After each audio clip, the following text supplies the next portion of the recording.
On a snowy Christmas Eve, a successful businessman lonely after losing his wife and son happens upon a homeless boy knocking on doors for food, but turned away at each one until he collapses by the roadside, crying over a family photo. Moved by the scene, the man decides to take the boy to his charity center, and what happens next will change the man's life forever. Before we dive in, what time are you listening? Where are you from?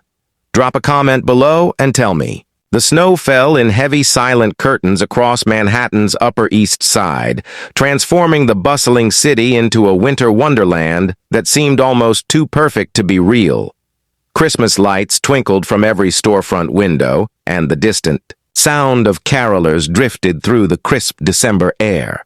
It was December 23rd, and the world was preparing to celebrate. Ezekiel Carter pulled his black Mercedes to a stop outside his Victorian mansion, its Gothic architecture standing like a fortress against the swirling snow. At 55, he was still an imposing figure, tall, broad-shouldered with graying temples that only added to his distinguished appearance. The business world knew him as a real estate mogul who could turn empty lots into luxury empires with a single phone call. What they didn't know was how empty his own empire had become. The mansion's grand foyer echoed with his footsteps as he loosened his silk tie, the sound bouncing off marble floors that had once been filled with laughter. He paused at the base of the mahogany staircase, his eyes catching the family portrait hanging on the wall. Three faces frozen in time, their smiles radiant against the backdrop of last Christmas's tree. Sarah, his wife of 22 years, her dark eyes sparkling with the kind of joy that could light up entire rooms. Michael, their son, barely 18 then, his arm draped casually around his father's shoulders, wearing that crooked grin that could charm anyone into anything. They had been his world, his anchor, his reason for building this empire in the first place. Cancer had taken Sarah 3 years ago. A drunk driver had claimed Michael 2 years later. Now Ezekiel moved through rooms that felt more like a museum than a home. He dropped his briefcase by the door of his study, the one room where he could still function, still pretend that success meant something. The mahogany desk was pristine, organized with military precision. Stock reports, acquisition papers, board meeting minutes, all the pieces of a business that continued to thrive while its owner slowly withered away. An envelope lay atop his correspondence, its gold lettering catching the lamplight, the annual St. Gabriel's Christmas Charity Gala. Your presence would honor us. He'd been funding St. Gabriel's Haven for years, writing checks that would help dozens of homeless children find shelter and hope. But he'd never attended their events, never seen the faces of those his money helped. Seeing children, any children, felt like reopening wounds that refused to heal. He set the invitation aside without opening it and walked to the window. Outside, the city sparkled with holiday magic, but all he could see was his own reflection staring back. A successful man who had lost everything that truly mattered. The grandfather clock in the corner chimed 10 times, its deep resonance filling the silence. Somewhere in this city, families were tucked into warm beds, children dreaming of Christmas morning, parents sharing quiet moments of contentment. Once he had been part of that world. Now he was merely an observer, watching life happen to everyone else while his own stood perfectly, tragically still. Ezekiel picked up the family photo from his desk, his thumb tracing the glass over Sarah's face. "I don't know how to do this without you," he whispered to the empty room. "I don't know how to care about anything anymore." The snow continued to fall outside, blanketing the city in pristine white, a clean slate that promised new beginnings. But Ezekiel Carter couldn't see past the ghosts that filled his mansion. Couldn't imagine that tomorrow night his world would change in ways he never thought possible. Sometimes the most profound transformations begin with a single step outside our comfort zones. And sometimes we need someone else's pain to remind us that our own hearts are still capable of beating. He set the photo back down and headed upstairs, unaware that across the city, a small boy was shivering in the snow, clutching his own treasured memory, A Christmas card that was all he had left of love. The wind howled down Madison Avenue like a living thing, carrying snowflakes that stung the face and turned the world into a blur of white and shadow. Most people had retreated indoors hours ago, leaving the streets to the storm, and the few, souls who had nowhere else to go. Marcus Rodriguez hugged the thin denim jacket closer to his 8-year-old frame, knowing it was useless against the December cold that seemed to seep through his bones. In his small fist, he clutched a battered Christmas card, the edges worn soft from months of handling. The cheerful Santa Claus faded, but still smiling.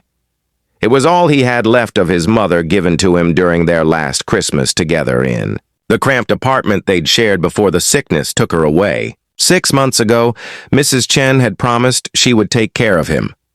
The foster home had seemed warm enough at first with its rules and schedules and other kids who knew the system better than he did. But when the social worker stopped visiting regularly, when Mrs. Chen started looking at him like he was just another mouth to feed, another problem to solve, Marcus had learned to read the signs. The morning he'd overheard her on the phone talking about sending him back, he'd made his choice. The streets were brutal, but at least they were honest about it. Now he pressed his face against the frost-covered window of Schwartz's toy store, watching families inside browse the aisles of wonder. A little girl about his age squealed with delight as her father lifted her up to see a model train set, her mother laughing as the child pointed excitedly at every car. Marcus's breath fogged the glass as he watched them, his heart aching with a longing so deep it felt like drowning. He could almost remember what that felt like, being someone's whole world being the reason for those kinds of smiles. The snow was coming down harder now, and Marcus knew he needed to find food before the storm got worse. He'd learned that restaurants sometimes threw away perfectly good meals at the end of the day. And if he timed it right, if he was polite, and didn't look too desperate, sometimes, just sometimes, they might have mercy. The first restaurant, a trendy bistro with warm yellow lights spilling onto the sidewalk, sent him away before he could even finish asking. "No loitering," the hostess said, her voice sharp with annoyance. "Move along." At the second place, a family diner that smelled like coffee and home-cooked meals. The manager actually listened to his carefully rehearsed request before shaking his head. "Sorry, kid. Health department regulations can't give away food." But at least he'd said it kindly. The third rejection came with a door slammed in his face before he could speak a word. By the time Marcus found himself behind Tony's bakery, digging through the dumpster for discarded pastries, his hands were numb and his stomach was eating itself. He found half-a-day-old bagel and a crushed Danish, brushing away what he hoped was just crumbs before taking grateful bites. It wasn't much, but it was something. That's when he saw the limousine. It was idling at the curb across the street, sleek and black against the swirling white snow. Through the tinted rear window, Marcus could make out the silhouette of a man, broad shoulders, expensive coat, the kind of person who lived in a different world entirely. For a moment, their eyes seemed to meet through the glass, and Marcus felt something pass between them. A recognition that he couldn't quite name. He turned away quickly, embarrassed to be seen like this, and stumbled as his worn sneakers slipped on the icy pavement.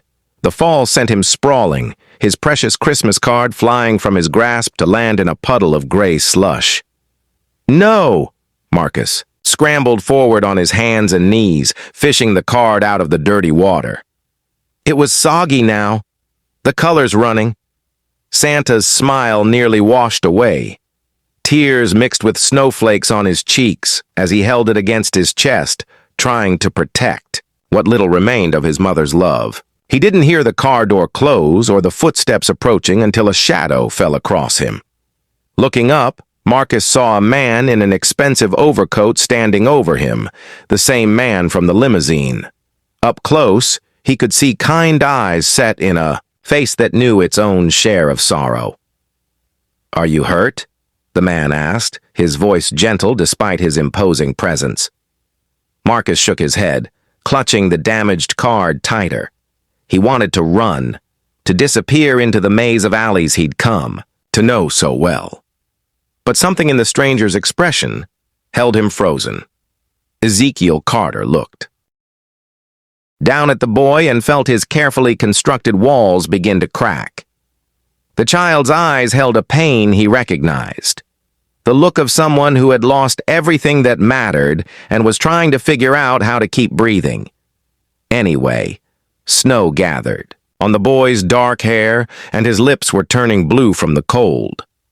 Without thinking, Ezekiel shrugged off his cashmere overcoat and draped it around Marcus's thin shoulders. It was far too big, enveloping the boy like a warm embrace. "What's your name?" Ezekiel asked, crouching down to the child's level. "Marcus," came the whispered reply. "Well, Marcus," Ezekiel said, extending his hand, "would you like to get out of this storm? I know a place that might help, a place where someone like you would be welcome." Marcus stared at the outstretched hand for a long moment. Every instinct told him not to trust, not to hope.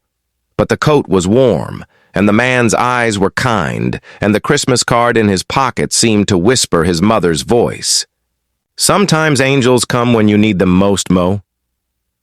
Slowly, Marcus reached out and took the stranger's hand. The limousine glided through the snow-covered streets like a ship cutting through gentle waves.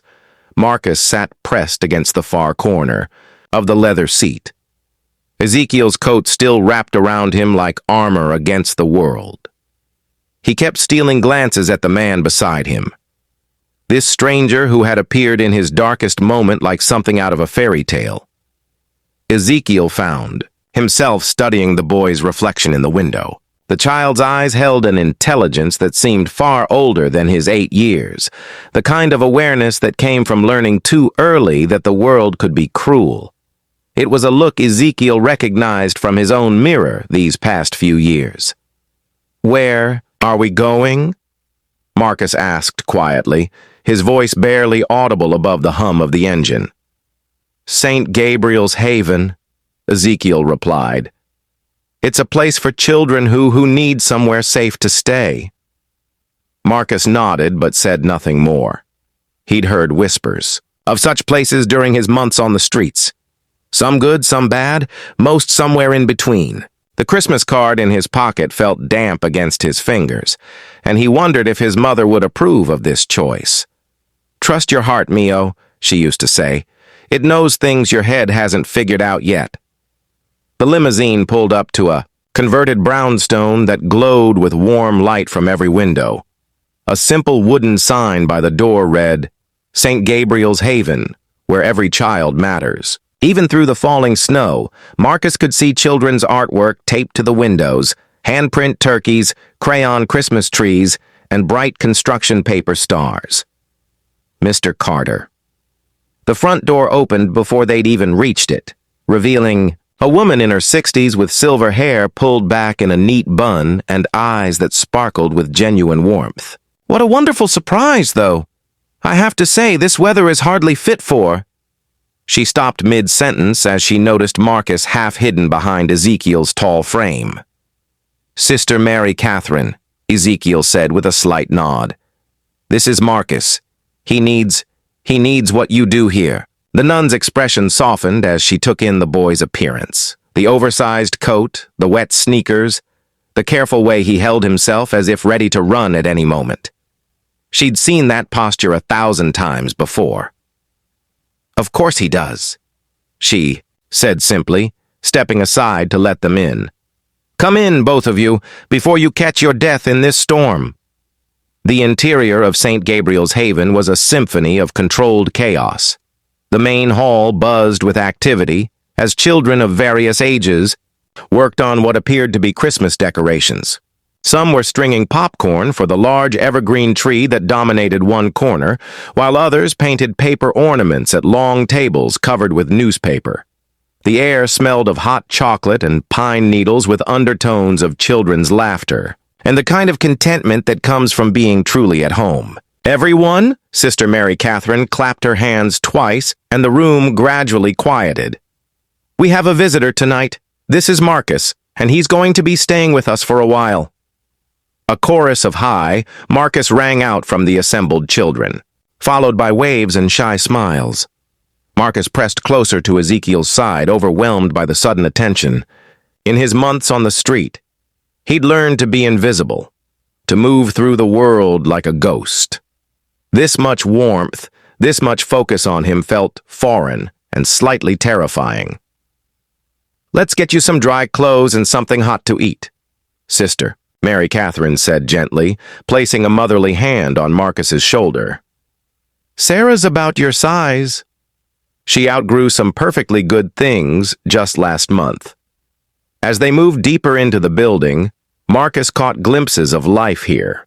A group of teenagers doing homework around a scarred wooden table. Their textbooks mixed with Christmas cards they were making for local nursing homes. A little girl, no more than 5, carefully placing a star on top of a construction paper tree, her tongue poking out in concentration. 2 boys about Marcus's age engaged in an intense but friendly debate over which superhero would win in a fight. It was everything he dreamed about during the long, cold nights. A place where children laughed and argued and created things just because they could. But dreams and reality were different animals. And Marcus found himself hanging back, even as Sister Mary Catherine led him to a small room with 2 sets of bunk beds. "This will be your space," she said, indicating the lower left bunk. "You'll be sharing with Tommy, Lewis, and Jake. They're good boys around your age. They're in the common room now, working on the Christmas pageant." She handed him a set of clean clothes, jeans that looked like they'd actually fit, a warm sweater and soft blue thick socks that promised to keep his feet warm. The bathroom's just down the hall. Take your time getting settled. When she left, Marcus sat on the edge of what was apparently his bed, still wearing Ezekiel's enormous coat. Through the window, he could see the man talking quietly with Sister Mary Catherine in the courtyard below, their breath forming clouds in the cold air. Even from this distance, Marcus could see the tension in the man's shoulders. The way he kept glancing up at the building as if he wanted to run. Marcus understood that feeling. A soft knock at the door interrupted his thoughts. Marcus, a boy about his own age, peeked around the doorframe. He had sandy brown hair and freckles, and his smile seemed genuine. "I'm Tommy. Sister Mary said you might want to come help with the Christmas stuff. We're making angels out of coffee filters, and Louise keeps making his look like aliens." "They're not aliens," came an indignant voice from the hallway. They're space angels." Despite himself, Marcus felt his lips twitch into what might have been a smile. He looked down at Ezekiel's coat, then at the warm clothes Sister Mary Catherine had given him, then back at Tommy's expectant face. "Okay," he said quietly. "I'll come help." As he followed Tommy down the hall toward the sound of laughter and friendly bickering, Marcus felt something he hadn't experienced in months. The possibility that maybe, just maybe, he might belong somewhere again. 3 weeks had passed since that snowy night when Marcus first walked through the doors of St. Gabriel's Haven. Christmas had come and gone in a blur of torn wrapping paper, shared laughter, and the kind of magic that happens when children who have little find joy in even less. Marcus had received his first real Christmas presents in 2 years.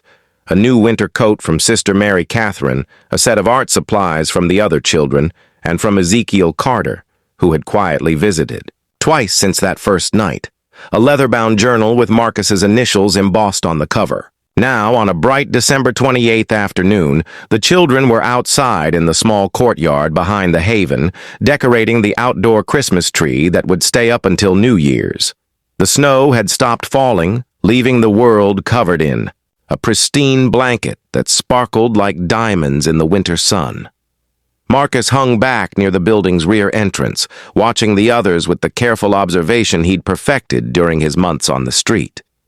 Tommy was directing the placement of ornaments with the enthusiasm of a seasoned conductor, while Louise had somehow managed to get tinsel tangled in his hair.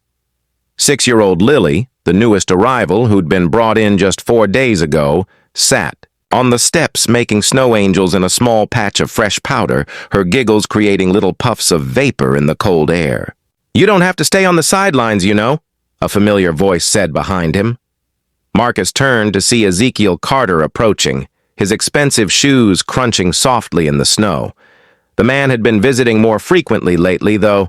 He always seemed to find excuses for why he was there, discussing funding with Sister Mary, Catherine, checking on building maintenance, reviewing educational programs.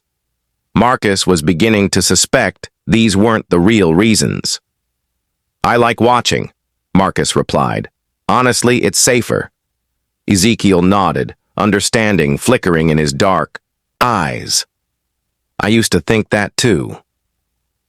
After my family, he paused, then settled onto the step beside Marcus. "Sometimes watching feels safer than participating, but it can also feel lonelier." They sat in comfortable silence for a moment, both observing the controlled chaos of children at play. That's when they heard Lily's delighted squeal from near the small pond at the far end of the courtyard. "Look, it's frozen solid," she called, out, pointing at the surface of the water that had turned to ice during the recent cold snap. "Can I walk on it like in the movies?" "No." Sister Mary Catherine's voice carried across the courtyard from where she was untangling Christmas lights. "Stay away from the water, sweetheart. The ice isn't thick enough." But Lily, in the fearless way of 6-year-olds who had already survived more than most children ever should, was already running toward the pond's edge. Her small feet hit the ice with confidence, and for a moment, everything seemed fine.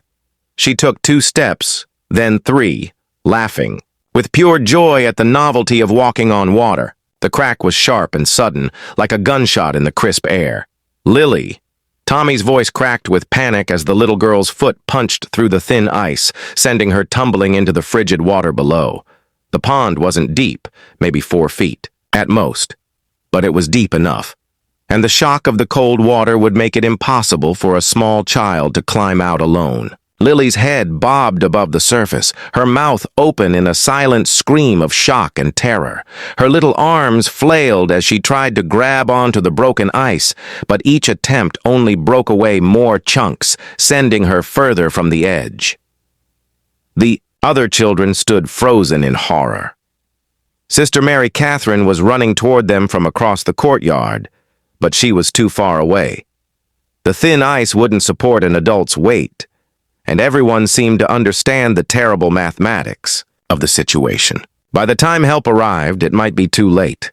Everyone except Marcus, without thinking, without calculating the risk or considering his own safety, Marcus was moving. He grabbed a jump rope from the playground equipment and tied it quickly around his waist, then handed the other end to Tommy. "Hold this tight," he said, his voice steady despite his racing heart. "Don't let go no matter what." Then he was on his belly, crawling out onto the ice, distributing his weight as evenly as possible. He'd seen older kids do this once during his time on the streets. It was how you crossed thin ice without breaking through. The cold bit through his clothes immediately, but he kept moving inch by inch toward where Lily struggled in the dark. "Water. I'm coming, Lily," he called out, trying to keep his voice calm and reassuring. "Just hold on. Try to stay still." The ice groaned ominously beneath him, spiderweb cracks appearing with each movement forward. Marcus could hear Ezekiel's voice behind him, urgent and worried, saying something about calling for help. But all of that faded into background noise. Right now, there was only Lily's frightened face and the distance between them that seemed to stretch on forever. When he was close enough, Marcus reached out his hand. "Grab onto me, Lily! I've got you!" Her small fingers, blue with cold, locked onto his wrist with surprising strength. Slowly, carefully, Marcus began pulling her toward the edge, while Tommy, and now Ezekiel hauled on the rope from solid ground. It seemed to take hours, though it was probably only minutes before they had Lily out of the water and wrapped in coats and blankets. "You did it," Ezekiel said quietly, helping Marcus to his feet. The man's eyes held something new, not just kindness or pity, but genuine respect. "You saved her." Marcus looked down at Lily, who was shivering but smiling through her chattering teeth, surrounded by the other children who were calling him a hero. For the first time since his mother's death, Marcus felt something shift inside his chest, a warmth that had nothing to do with the blanket someone had draped around his shoulders. "She's part of us," Marcus said simply. "You don't leave family behind." Ezekiel's hand settled on Marcus's shoulder, and when he spoke, his voice was thick, with emotion. "No," he agreed. "You don't. And sometimes, son, home isn't where you're born. Sometimes it's where you choose to love and be loved in return." As they walked back toward the haven, Marcus caught sight of his reflection in one of the windows. No longer the scared, solitary boy who had arrived 3 weeks ago, but someone who belonged somewhere. Someone who mattered to people who mattered to him. For the first time in a very long time, Marcus felt truly warm. 6 months later, spring had arrived at St. Gabriel's Haven with the kind of gentle warmth that made winter seem like a distant memory. Marcus stood in the main hall helping 11-year-old David with his math homework while keeping one eye on Lily, who was teaching a group of younger children how to fold paper cranes. The little girl had become his unofficial shadow since the ice incident, and Marcus found he didn't mind the responsibility. If anything, it made him feel more anchored to this place he now called home. "Marcus," Sister Mary Catherine's voice carried across the room, "could you come here for a moment?" He looked up to see her standing beside Ezekiel Carter, both of them wearing expressions he couldn't quite read. Over the past months, Ezekiel had become a regular fixture at the Haven, no longer just the wealthy benefactor who wrote checks from a distance, but someone who showed up for homework help, birthday celebrations, and the small daily moments that made up their communal life. Marcus had watched the change in the man with curious eyes. The hollow sadness that had once seemed to consume Ezekiel was still there, but it no longer defined him. Instead of running from reminders of his own loss, he had chosen to lean into this new kind of family, one built not by blood, but by choice and care. "What's up?" Marcus asked, approaching them with the easy confidence of a child who no longer feared being sent away. Ezekiel cleared his throat, his hands fidgeting slightly in a way that Marcus had learned meant he was nervous. "Marcus, I've been thinking about something for a while now, and I wanted to talk to you about it." Sister Mary Catherine smiled encouragingly. "Go ahead, Ezekiel." "I was wondering," Ezekiel continued, his voice soft but steady, "how you would feel about coming to live with me permanently as my son." The words hung in the air between them, heavy, with possibility and promise.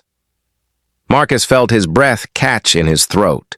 In all his dreams about finding a family again, he had never imagined this, that the man who had saved him from the storm would want to make it official, would want to give him not just a place to sleep, but a place to belong. "You mean adoption?"